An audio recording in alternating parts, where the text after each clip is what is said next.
Hello guys, स्वागत है आपका इग्नू क्लासेस में। आज हम बात करने वाले हैं BPCS 183 इमोशनल इंटेलिजेंस यानी कि सामवेगिक बुद्धि। इसका हम संवेगों के प्रकार पढ़ रहे थे और इसका थर्ड पॉइंट था सामाजिक और सांस्कृतिक प्रकार। तो सामाजिक और सांस्कृतिक प्रकार क्या होते हैं कि जिस तरीके से आयामों का संबंध इस बात से होता है कि जो समाज और संस्कृति के निर्माण में, रख रखाव में संवेगों का बहुत योगदान होता है, क्योंकि उसी के ज़रिए आदमी जो है वो समाज से जुड़ता है, एक समूह बनता है जो आगे चल करके समाज का रूप ले लेता है और इसमें अपनी विशिष्ट संस्कृतियाँ विकसित होती हैं। तो संवेग जो होते हैं ना, वो इसमें भी इसके अनुसार होते हैं। जैसे कि सांस्कृतिक नियमावली जो होती है उसमें संवेगिक अभिव्यक्तियों के लिए विशिष्ट प्रदर्शन नियमों के बारे में व्यक्तियों के समूह को सूचित करती है। अब नेक्स्ट जो टॉपिक है वो है संवेगों के घटक। तो संवेगों के जो घटक होते हैं वो 5 तरीके के होते हैं। पहला है भावात्मक यानी कि अफेक्टिव। इसे सचेतन या व्यक्तिपरक भावना के रूप में भी जाना जाता है। व्यक्ति अपने अंतर्मन की निगरानी करते हैं, स्थितियों को अनुभूत करते हैं और वह जो अनुभूत करते हैं उसे पहचानते हैं। यानी कि भावात्मक, अपनी भावनाओं को समझकर वो चीज़ें जो हैं वो करते हैं। सेकंड है संज्ञानात्मक यानी कि कॉग्निटिव। तो इसमें संवेगों का वर्णन करना अथवा अर्थ निर्दिष्ट करना शामिल होता है। इस तरह भावना के बारे में सोचना वास्तविक भावना से बेहद अलग होता है।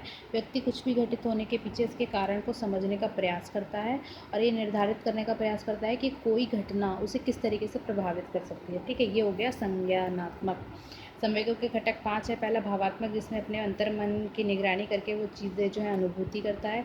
सेकंड संज्ञानात्मक, कि जो भी चीज़ें घटित हो रही हैं उसको वो मतलब एनालाइज़ करता है और ये देखता है कि उसके पीछे होने का कारण क्या है, वो उसको किस तरीके से प्रभावित कर सकती हैं।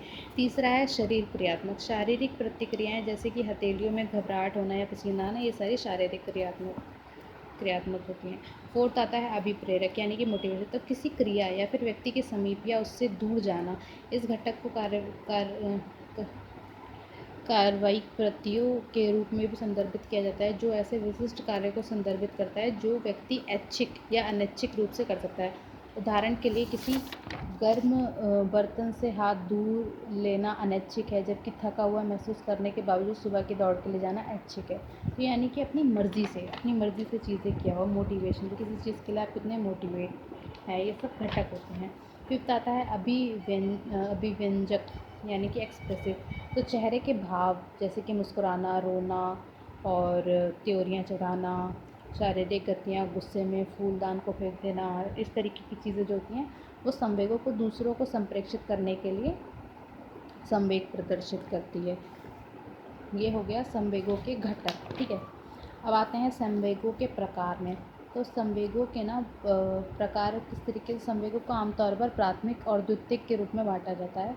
ठीक है, प्रथम सामवेगिक जो होता है इस अर्थ में बुनियादी और सार्वभौमिक होता है। इसमें ये सभी संस्कृति, सामाजिक संदर्भ की गहराइयों में सम्मिलित होते हैं और अनुभव किए जाते हैं। ऐसा माना जाता है कि एक प्रजाति के रूप में हमारे जो उत्तरजीविता होती है उसमें सहायता के लिए विकसित किए जाते हैं। तो ये जो रॉबर्ट प्लूचिस हैं, इन्होंने कहा है 2003 में कि ऐसे 8 संवेगों को चिह्नित किया गया है।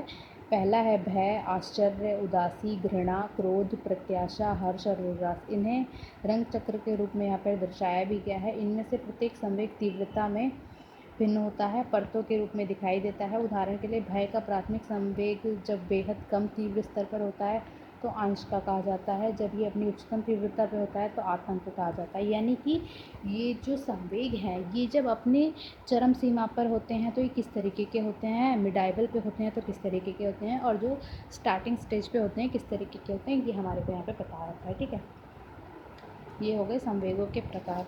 अगर आपको वीडियो पसंद आया है तो लाइक और सब्सक्राइब ज़रूर करें। ठीक है, और बेल आइकन को दबाएं। अगर आप चैनल पर नए हैं तो